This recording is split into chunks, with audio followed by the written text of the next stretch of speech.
Breaking news coming in. The crisis in Ukraine has taken a deeply disturbing turn. It is Thursday, February 5th, 2026, and we have confirmation.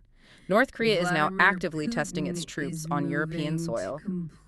Before we get into the grim details, if you stand for freedom and for justice, please subscribe to Defense Reports. It's your go-to source for timely, in-depth military and defense reports. It's a dark day for sure. And the numbers we're seeing, we have to face them head on. Join me in the latest program by Defense Report for the latest in global defense news, military technology, and strategic developments. And today we're going to cover the unprecedented and frankly disastrous deployment of North Korea's elite storm corps into Russia's Kursk Oblast. Disastrous is absolutely the right word. We're watching a 20th century force collide, and I mean really collide, with 21st century warfare. I was just looking at the casualty numbers coming out of Kyiv this morning, and they are staggering. We're talking an initial deployment of what, about 12,000 North Korean troops? That's the figure, yes. Yes. Mostly they're so-called special forces. Well, according to President Zelensky's latest briefing, nearly 4,000 of them are already killed or wounded. That's a third of the entire force gone in just a few weeks. I mean, that's just an unsustainable attrition rate.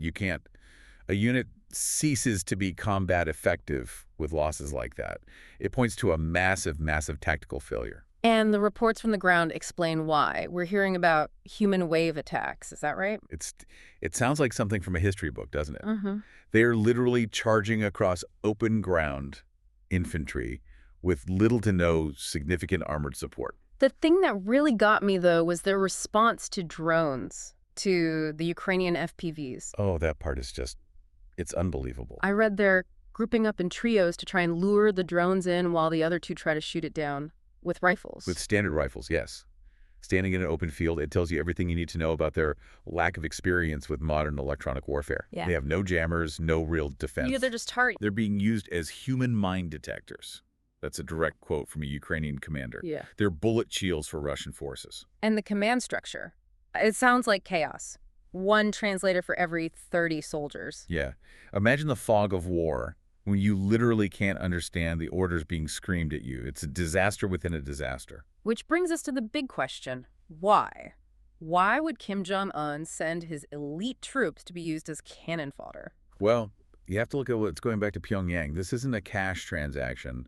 Russia is paying with some very dangerous technology. Like the S-400 missiles. Exactly. Top-tier S-400 anti-air systems. We're talking over 1 million barrels of oil, completely violating UN sanctions. And crucial technical help for their spy satellites and nuclear delivery systems. So Kim is trading soldiers' lives in Kursk for a massive strategic upgrade back home. That S-400 could change the entire calculus on the Korean peninsula. It absolutely could. And this isn't just some low-level agreement.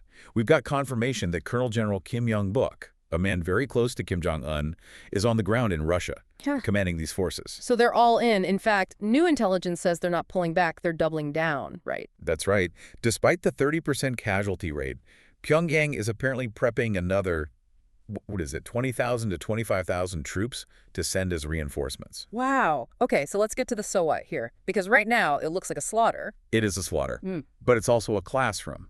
And that's the real danger for the rest of us. What do you mean? Yes, thousands are dying.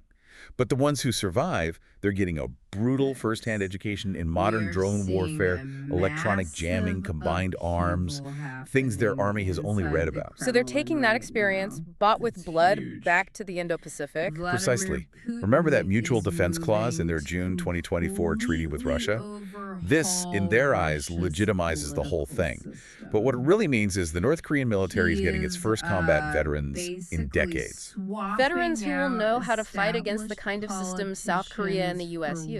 Exactly. It's a future threat that we cannot afford to ignore. It's a sobering thought. Ukraine is, in effect, holding the line against a threat that could destabilize an entirely different part of the world. They are. They're dismantling a force that would otherwise be turning this hard-won, bloody experience against free nations in Asia.